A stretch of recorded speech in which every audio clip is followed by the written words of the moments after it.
E o cultivo de maracujá é uma boa opção para os fruticultores de Mato Grosso que dependem da fruta produzida em outros estados para atender a demanda.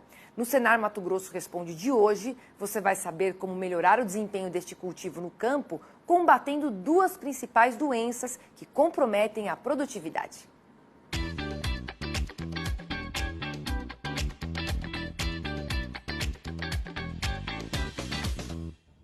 Aqui em Mato Grosso, uma das regiões que se destacam no cultivo de frutas, na produção de frutas, é a região de Tangará da Serra, aqui na região sudoeste do estado. E o maracujá é uma das culturas que são ali adotadas pelos produtores diante da oportunidade que existe. Quem vai falar um pouquinho sobre isso com a gente é o Leandro Facchi, que é técnico de campo credenciado junto ao Senar Mato Grosso. Leandro, a produção lá em Tangará da Serra, de maracujá, não dá para atender a demanda, ou seja, tem oportunidade para avançar nesse cultivo, né? Seja bem-vindo aqui, boa tarde. Boa tarde, tudo bem?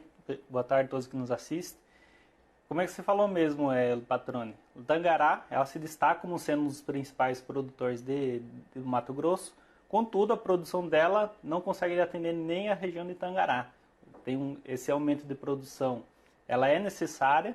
Ainda tem alguns empecilhos que atrasam esse aumento de produção, mas ela tem expansão em Tangará e tem oportunidades. Ou seja, é oportunidade para quem investe, né, para o produtor ali, independente do tamanho. Aliás, é uma cultura que é muito adotada em pequenas propriedades ali em Tangará da Serra, né, pequenas áreas. Isso. Tangará, ela tem a maioria das propriedades de terra pequena, em torno de 4 hectares. Então, o maracujá ela se adapta bem a essas propriedades. Por quê?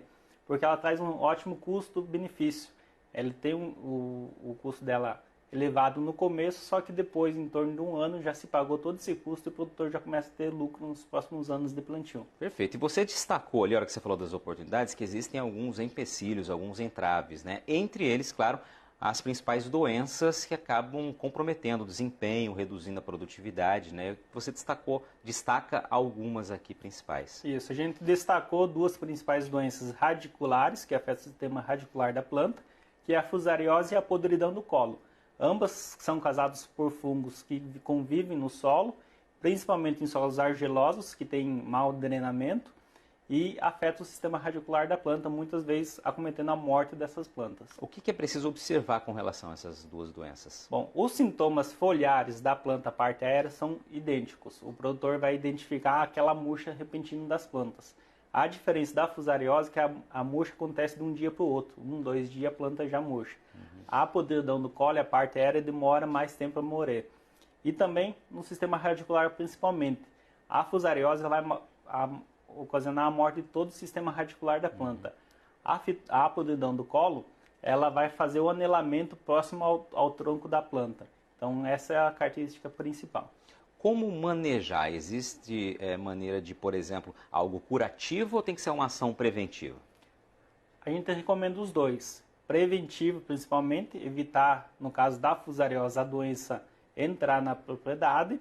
E caso já tenha adentrado, o produtor está optando por mudas enxertadas logo no começo da produção. E também com técnicas de tratos culturais, como o levantamento da cova, evitar irrigação excessiva, evitar ferimentos no sistema radicular da planta também. E aí você disse a curativa? A curativa, no caso da fitófora, tem o tratamento químico, que seria a aplicação de fungicidas antes do plantio e também logo que o produtor identificar a doença na lavoura. No caso da fusariose, infelizmente, no momento ainda não temos um tratamento curativo. Você falou ali em erguer as covas, né? São doenças radiculares, né? Causadas por fungos, evidentemente, ou seja, é preciso evitar que aquele ambiente, num estado, né? Numa região que é tão quente quanto o Mato Grosso, que aquele ambiente fique muito úmido, que isso é um ambiente propício ali, de fato, para a presença do fungo, né? Como resolver isso, então? Isso, a gente recomenda antes do plantio, o produtor fazer o levantamento dessa cova. Ela pode ser feita somente onde vai ser plantada a muda, não deixar que ela terra rente ao chão, que automaticamente vai formando as bacias conforme o tempo, e ele vai acumulando água. Ou ele pode fazer o levantamento de toda a leira de plantio quando for plantar. Isso vai auxiliar que a água não fique parada ali perto do tronco da planta e afete todo o sistema radicular dela. Perfeito. O Leandro esteve conosco aqui quarta-feira no Bom Dia Senar Mato Grosso. Esse programa está na íntegra lá no site do Canal Rural /Mato Grosso. É só acompanhar, rever essas dicas, essas orientações. Leandro, obrigado pela sua participação. A gente volta contigo em São Paulo. Excelente sexta-feira. Até segunda.